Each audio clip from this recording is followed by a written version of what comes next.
वैशाली के मानपुर गांव में हथियार बरामदगी के लिए गई पुलिस टीम पर ग्रामीणों ने हमला कर दिया। इस दौरान कई पुलिसकर्मी घायल हुए और ग्रामीणों ने हिरासत से एक अभियुक्त को छुड़ाकर भगा दिया।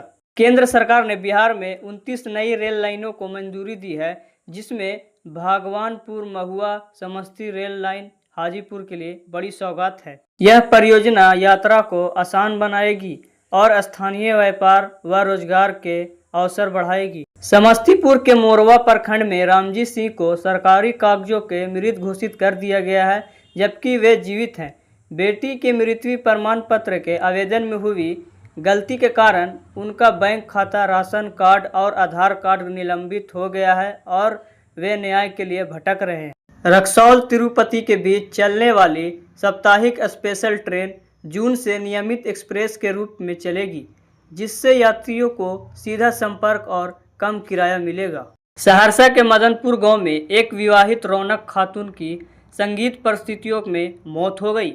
मायके वाले ने पति पर अवैध संबंध का विरोध करने पर हत्या का आरोप लगाया है, जिसके बाद ससुराल वाले फरार हैं। बिहार के शिवहर जिले में 7 साल की बच्ची के साथ दुष्कर्म का मामला सामने आया है, जिसमें उसके चाचा और पड़ोसी को गिरफ्तार किया गया है।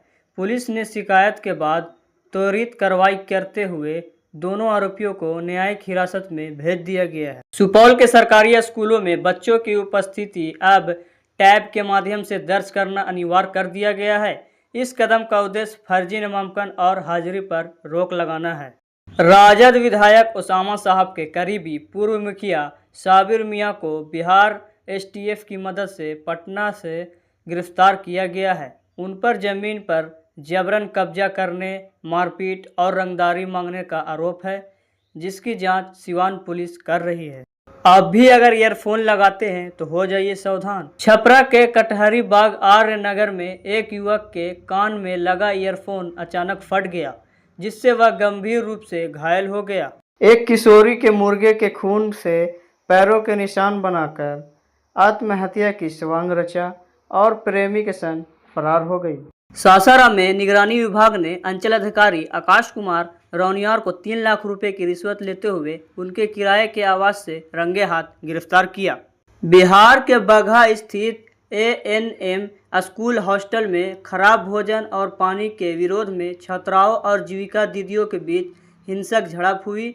इस दौरान हुए पथराव में 4 छात्राएं गंभीर रूप से घायल हो गई है, जिसके बाद पुलिस और प्रशासन ने स्थिति को संभाला है। मीरगंज के भटवलिया गांव में खेलने निकला 7 वर्षीय अनुज कुमार लापता हो गया था। अगले दिन उसका शरीर घर के पास महीनों से खड़ी एक कार के बरामद हुआ, जिससे इलाके में सनसनी फैल गई और पुलिस जांच में जुटी है।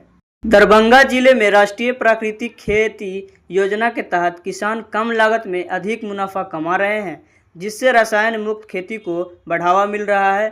इस योजना से 15 प्रखंडों में 750 हेक्टेयर भूमि पर खेती हो रही है। किशनगंज RCT में डेयरी और वर्मी कंपोस्ट प्रशिक्षण कार्यक्रम सफलतापूर्ण संपन्न हुआ, जिसमें प्रतिभागियों को प्रमाण पत्र वितरित किए गए।